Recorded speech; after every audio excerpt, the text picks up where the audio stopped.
how to turn the projector on. 90% of the school funding goes towards her ineffectual anti-bullying campaign. Janko Kostick has been after Litette's job for years. Unfortunately, it doesn't look like she plans on retiring anytime soon, so until then, Kostick is stuck doing all the work Litette doesn't do. Underpaid, jaded, and lonely, his wife left him and took his dog. Kostick is at his wit's end. Cesar Mendoza, his bad toupee and questionable wardrobe choices are everything. None of his essays have a minimum word limit because, in his words, the only thing they limit is your creativity. Setting, the principal's office. See, Janko, your problem is that you're stuck in a fixed mindset when you need to open your mind and embrace growth mindset. All you're focusing on here is the negative. Sitting around, wishing you had things you don't have is only setting yourself up for failure. But I really need a salary increase. The radiator clangs and whines. Shh! Do you hear that? That's the sound of a fixed mindset. It's the sound of a broken furnace. I need you to ask yourself, why is it broken, Janko? Because we can't afford to fix it. Can we focus on the matter at hand here? My salary? The matter at hand before you started being a negative Nelly? I'm just saying, I've been vice principal for 10 years, and I've done 85% of the paperwork that keeps this school running. Then let's keep that streak going. So, these are the receipts for the PTA bake sale. These are the proposals for the new school mascot. These are letters objecting to changing the mascot. These are permission slips that parents mailed in. These are checks for the field trip. And these are letters from parents, I think, expressing concern about the bomb threat last year. Which one? All of them. So I'm going to have you sort through these. Staple the checks to the respective permission slips and throw away the parent letters. Sound good? Instead of throwing away the letters, shouldn't we read them and respond to them? Well, if you have time to do that, be my guest. Can we at least recycle them? Now you're thinking! Go green! Yay! Kostick dumps the stack of letters into the recycling bin. Now, the matter at hand. You know what week this is? Vice Principal Kostick gets a raise week? It's School Kindness Week. Let's not bring this attitude to School Kindness Week. She sticks a smiley face sticker to his jacket. I really think it's going to work better this year. If the kids feel more involved, they'll be more inspired to contribute to an atmosphere of kindness. I'm gonna be truly shocked if there's a single good slogan in any of those submission boxes. Fixed mindset. Sorry. Here, have a dum-dum. Mr. Mendoza, how's it going? Have a dum-dum. Great, ma'am! My sixth period class has free time, which means I get my Mendoza time.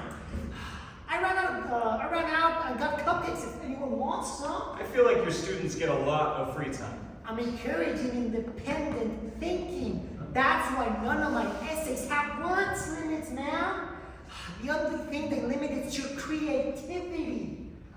Speaking of creativity, What's in the folder? the student slogan submissions from School Kindness Week. There are some good ones in here.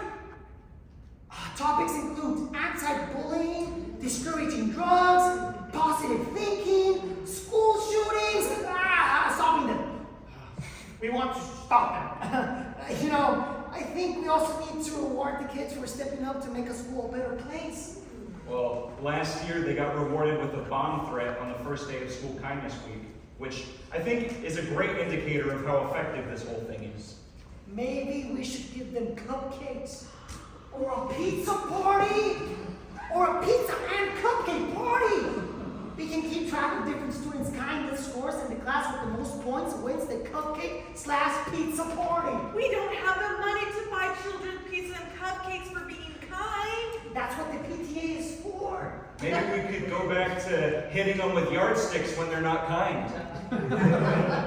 Well, that's not setting a very good example, is it?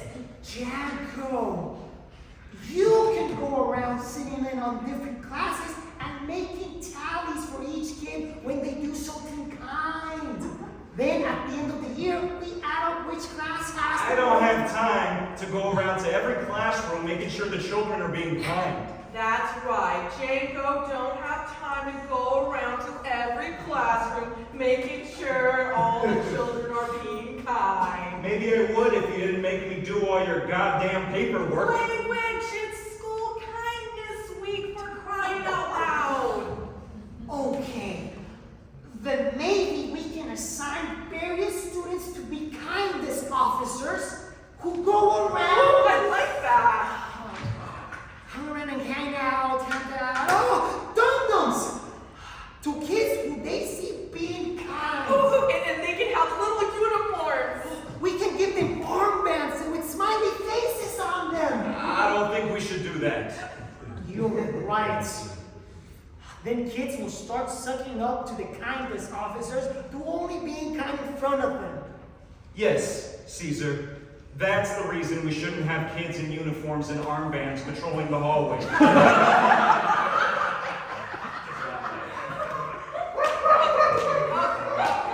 Okay, you know what? Let's take things one step at a time, starting with the slogans. Meanies are weenies. Ooh, I like that one. Less gun, more fun. This campaign is stupid. The only AKs in this school are awesome kids. That's a good one. Use your voice to make the right choice. An obscene drawing. Another obscene drawing. Principal, the pet sucks, accompanied by an obscene drawing of Claudette. Does my chin really look like I that? don't think that's supposed to be your chin. I hate this school. You're stupid with the "you're" spelled wrong. Oh, here's a good one. Vice Principal Janko Caustic looks like he cries into a glass of wine every night. Caustic's wife left him for a foot model and took his dog? How do they know these things? Your wife left you for a football? His feet aren't even that nice. How do you know what his feet look like? I don't want to talk about it. How do they know about my wife? I got told by third period English class. Why would you tell them that? Okay, can we please focus on the matter at hand here? How would you like it if I came into your classroom and told all your students that you never grew above 5'6"? How would that make you feel? I'm 5'10". Yeah, in your special shoes. I don't have special shoes. I have normal shoes. Caustic picks up his walkie-talkie and hears muffled noise on the other line. Oh, God. What is it? Eric Dibble has a gun. Also, Joel and his friends tried to snort craft glitter in the third-floor bathroom again. But that's not as important. I think he does need medical attention, though. Lockdown. Lockdown. This is not a drill. I'm actually 5'10". What are your special shoes? I don't have special shoes.